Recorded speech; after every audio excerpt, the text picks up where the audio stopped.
Welcome to the Business Buyer Diaries. My name is Nathan Platter. I'm a full-time employee, and I bought a business. I did everything right, from finding the deal, handling all the due diligence on 63 opportunities, and ultimately bought a profitable gym. And boy, was I in for a big surprise as a new owner.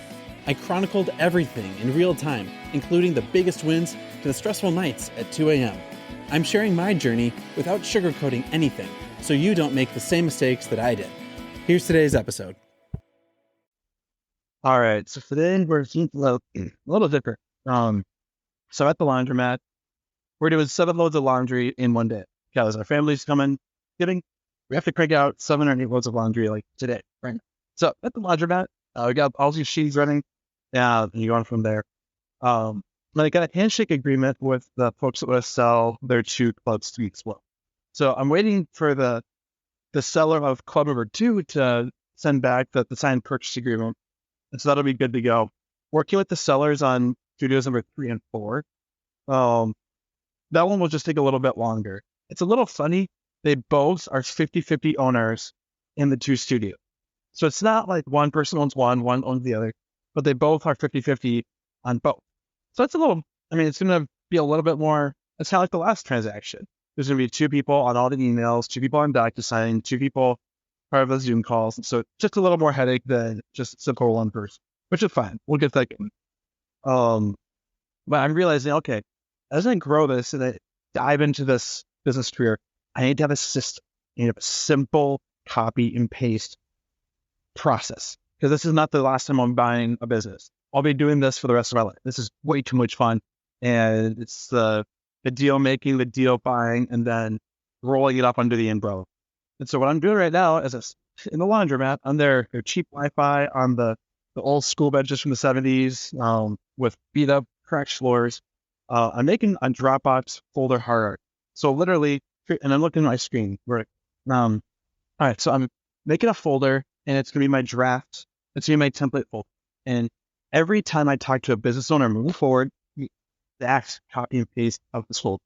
So starting is the folder of like the name of the company. So the business name and whatever. Instead of that, there are 5 folders. One is one for the NDA, one is for the letter of intent, one's for due diligence, and then one is for the final purchase agreement. And the final step 5 is the sign closing. So, and track with me, I'm going back to the top. Inside the NDA, there's going to be a Word document, PDF, and then another PDF. The Word document is the actual NDA we drafted and typed up together. The PDF is going to be one that I saved. And then the other one is going to be the mutually signed NDA. Going back to that letter of intent folder, so it's the business name and the letter of intent folder, there's 9 folders in it. And so I want to make it easy for the person to know exactly what I'm asking for, what they need to provide into that folder. So one is financial statements, like the 3 years of historical revenue and expenses. Then there's a tax returns folder. Since this is a gym, I want a member stats folder. How many are on monthly membership? How many are on an annual paid membership? What are the stats about the demographic? I don't need their names, I don't need their contact info. I just want to know generally, did everyone pay on January 1st for a 1-year contract? No, there's no revenue for the year. Is anyone on a monthly membership? Some folks have like crossover memberships to other studios. They get a half-off discount for being a joint member. Then there's another folder, employee stats. Do they have a general manager, shift lead, head instructor? I don't need to know their pay rates yet, but I need to know like what the hierarchy structure is. Then there's an operational procedure. Do they have a process for ordering merchandise, hiring, for putting out ads on Facebook? I need to know that they've got those in place, or do I have to make those up? So that's be part of the offer letter. And then lease agreements. How long is the lease for? How much they pay? Are there step-ups in monthly rent each year? Or 3 years? Is it good for 2 more years, 10 years? I don't know the lease. Customer reviews and feedback. Are they on Google, Yelp, OpenTable if they're a restaurant, Google, Facebook, Instagram, all these different feedbacks. I need to see screenshots of what people think. And then finally, number 8, the reason for the sale. This is kind of an annoying one to answer, but everyone asks, why are they selling? Why are you buying? And they need to have an answer in their words. Once I get all those 8 folders, I can now put together a solid letter of If I don't know why they're selling, if I can't nail down their lease situation, if I don't know they have any employees whatsoever and have to hire 20 people day one, I can't put together a good letter of intent to buy that and put a good valuation. And so that all puts together into my letter of intent. Zoom back on those main 5 folders of sections, there's a due diligence section. This one gets a little more granular. This one I want to see 3 months of statements. So I want to see what the actual true expenses are per. I also want to have an equipment inventory. So it's a gym. They've got bands, they've got bags, computers, a body skin, a printer. Many supplements do they have? T-shirts, shaker bottles. I don't know their equipment inventory because that's going to be part of the value of the book value. I need to also know their legal and compliance documents. Do they have any outstanding OSHA violation? Is someone suing them for a hazard or a gym injury? Is there a claim against someone in the parking lot? I need to know they're in a legally good spot during due diligence. I can make an offer before knowing if they're under a lawsuit. Marketing and materials and strategy. Do they go to parades? Facebook, Snapchat, Instagram, text messaging, emailing? Do they do phone calls? How do they chase people and promote themselves so that they have a good marketing system? And is that a system that I can get on board with or that I can amplify down the road? I also know their vendor contract and supplier contract. This one's a little interesting. For the first gym that I bought, there were probably 30 or 40 software subscriptions. And the one that I apparently had every pretty well set. So here I want to know, what are their offer gauged? Do they have any outstanding payments to a supplements company? Are they 90 days late on a t-shirt order and payments? So I want to know, like, who are they paying for the monthly software, as well as any of their tangible vendors and contracts. Even if they're not someone they actively use, who are their go-to people? Insurance policies. I got to know that they're currently covered, both for general liability, hazard insurance, and any other issues, so that this is an insurable business. I don't want to buy a business that I'm not able to get insurance. So I need to have proof of insurance and that's up to date, and then I could take over or get my own. This one's not as applicable, but capital expenditure record. So like the studio I'm in now, first one, that one has an annual leaky roof. Every winter in Minnesota, we get a lot of snow on the roof. And due to a placement on the AC box on the roof, it's on the low spot on a dip. So whenever the snow melts, there's a little bit of a water drip coming in. So it's an annual capital expense. It can either be an annual cost of like $1,000, or it can pony up like 10 or 15 grand to make it a permanent. So something like that is going to be important. Since we're a tenant in a commercial space for all of these, it's not going to be as crucial, but it's good to know what are some of these big expenses that are incurred that I need to start saving up for, or that are going to be due and cannot wait. Like, kind of give a great example for a capital space for service-based business, there's not going to be a whole lot of total required. It's more so the monthly maintenance. Between salaries and rent, it's going to eat up about 60 to 70% of expense. There's not really a whole lot of capital expenses, like if we were needing the bags or we were manufacturing them. And then finally, this one's a little bit more fun. The current business plan and for these sellers, they've owned this business years. So at this point, they may not have a solid, it could go either way. They may have a solid business plan and they had this thing for a while because they have a business plan, or it could be they're so used to it and it's so intuitive, they don't have a verbal down business plan. So I want to see how they view the business. What's their playbook? And when I buy this, take it over. Is this a playbook that I yield? Is this out of my wheelhouse, or is this something that I can execute and enhance along the way? Once I have all of that together, and I know, I'll go through those folders again: equipment, the tangible assets, their legal and compliance situation, the marketing materials strategy, vendor and supplier contracts, insurance policies, CapEx records or capital expenditures, business plan and forecasts. Then I know, okay, this is the granulars, and I need to know. I'm going to put that in right here as well. No, I'll put in the last 3 months of basic. I need to know that everything is matching out to what they for the due diligence.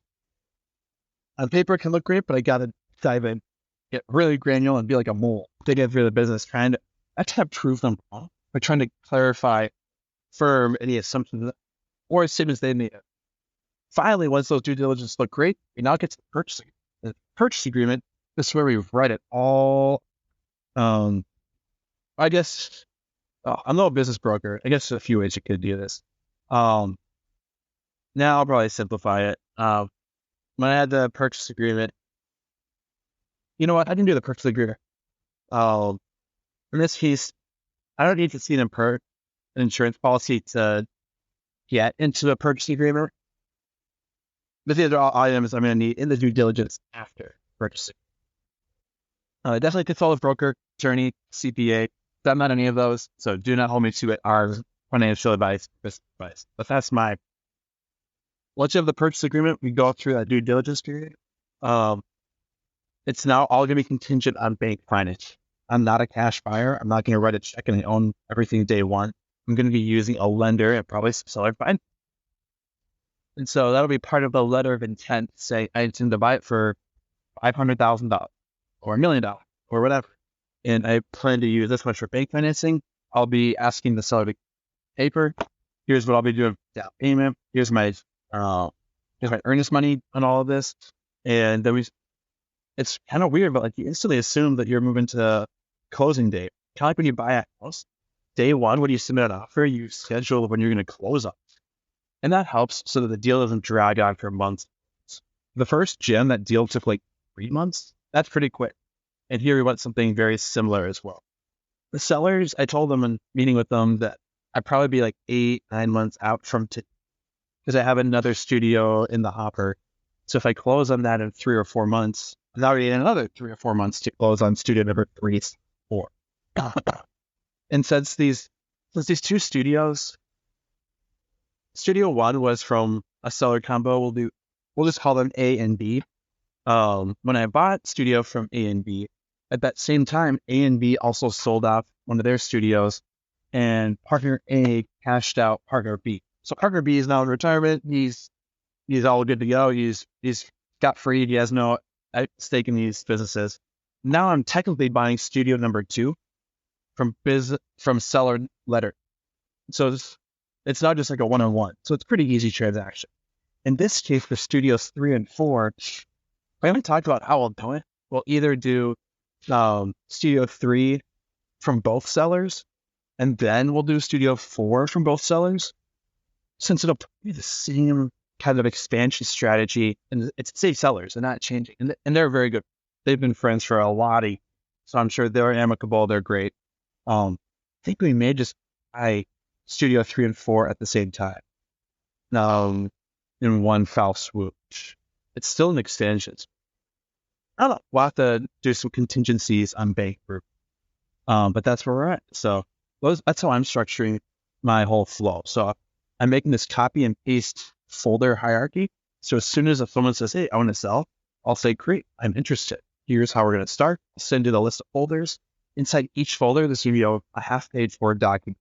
The Word document describes what's needed for that respective folder. So when I say like financial information, that means 3 years of monthly revenue and expenses with a profit and loss. That's going to mean 3 years of tax returns. So I can see like what you told the government you made and pay taxes on, because that's your best source of truth. And it's just a quick little blurb so that when I send this over, they instantly know what they need to do day one and they can run. So that's where we're at. And I want to systemize business acquisition so that as I'm doing 3 and 4, I can involve a broker on a need-only basis and not pay them a 10% commission on the whole transaction. The first deal was $500,000. I'm guessing you need $50,000 on it. The second deal is going to be about $580,000, so he'll make another $60,000 on that deal. And if I can pay like a broker or Howard and pay them like $10,000 to $20,000 just to review docs or whatnot, then we'll sell one time. And then the broker is able to be a part of my team and not part of the transactions. And so they're interested level. That's the current process. That's where we're at. That's what I'm building up today. And by having something like this, next to my final thought, and then we'll finish, by having something like this, next time when I'm talking to a seller, I can straight up say like, hey, I'm a normal dude, not private equity. I'm not going to slip this and hold, preserve and maintain, continue the legacy to their next level so that everyone gets a bump in experience, a bump in values, and the staff get a bump in, and we'll get more members part of this great business. Here's one way I'm going to be different than your Main Street normal everyday buyer. I've done this before. Here's my system so that it's easy to work with me, and I'm not going to, you know what to expect each step of the way. If we handshake and agree, send you my onboarding files. It will be very simple to continue with that agreement. If you like it, great. If not, it's totally fine. You can go with someone. But they get that formal experience so that it's safe, it's predictable, folks know what they're doing. And that's what I can bring to the table now that I used to not be able to offer. And I want to add that as part of my buyer value proposition so that the seller doesn't have to worry about their experience or their members' experience. That's where we're at. Rock the roll.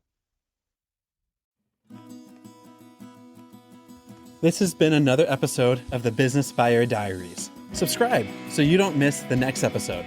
I hope you're realizing that business ownership is no cakewalk. Check the podcast notes for a link to the DIY due diligence program, the complete list of show sponsors, and for media inquiries. Music written and composed by Wes Schrock. I'm your host, Nathan Platter. Join me again on the next one.